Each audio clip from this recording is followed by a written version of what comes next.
l'homme est par nature un animal politique. C'est un animal social. Aristote ou saint Thomas disent que cette définition est équivalente au fait d'être animal raisonnable, parce que c'est en raison de la raison, de l'intelligence incarnée dans la chair, donc de la raison, que l'homme doit vivre dans une société. Et que cette société, elle est une société qui est d'abord une union des esprits, une union des intelligences, une transmission des intelligences, une union des volontés. Voilà pourquoi il faut une autorité, avant même d'être une entraide matérielle. C'est quelque chose de très important aussi. La société humaine n'est pas une fourmilière.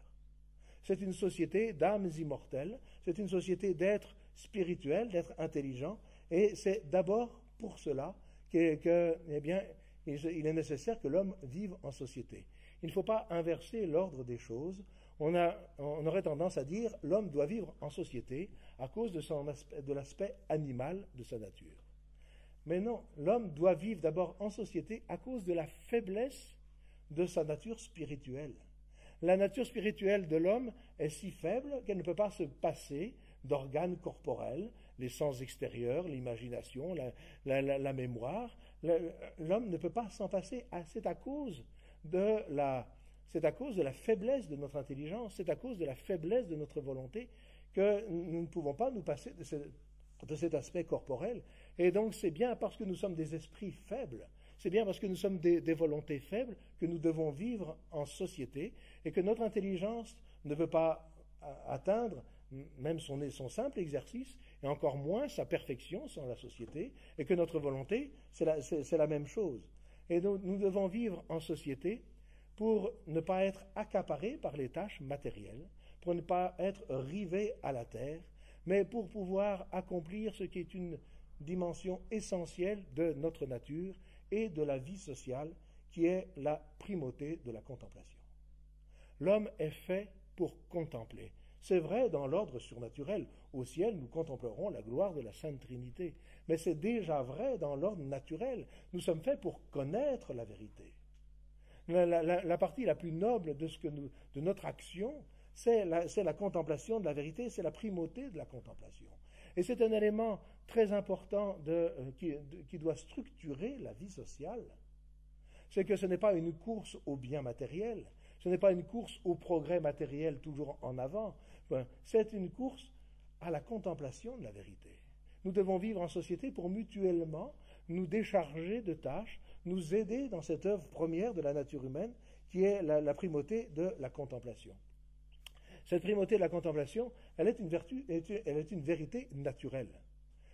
Aristote le dit, et saint Thomas d'Aquin, quand il parle de la primauté de la contemplation, il ne donne aucun autre argument que ceux d'Aristote. Aristote en énumère 8, saint Thomas d'Aquin, docilement, en énumère 8. Ce sont les mêmes, transposés à l'ordre surnaturel, mais non pas supprimés de l'ordre naturel. Et donc, la doctrine sociale de l'Église, a comme un de ses principes majeurs la primauté de la contemplation. Un moine qui se retire dans son monastère n'est pas quelqu'un qui se soustrait à la société.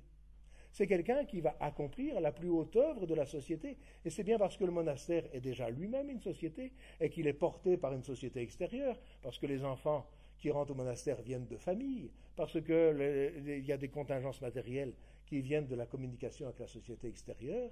Le monastère donc n'est pas séparé de la société extérieure, mais il va accomplir cette œuvre, la primauté de la contemplation. Et donc c'est là un bien qui est très grand et qui fait partie du bien commun.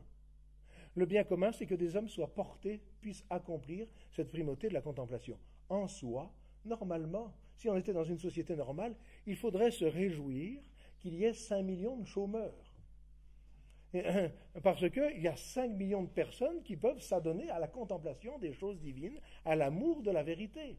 Et que si la société peut nourrir ces 5 millions de chômeurs, c'est qu'elle produit assez de biens matériels pour que tout le monde ait de quoi manger, de quoi se vêtir, de quoi loger.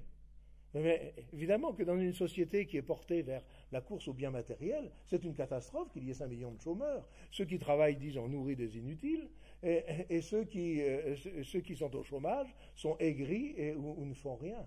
Mais c'est un grand malheur. C'est un grand malheur. Il devrait y avoir dans la société beaucoup de gens qui s'adonnent à la contemplation, à l'amour de la vérité, à la transmission du savoir. Et c'est là quelque chose qui fait partie de la nature humaine.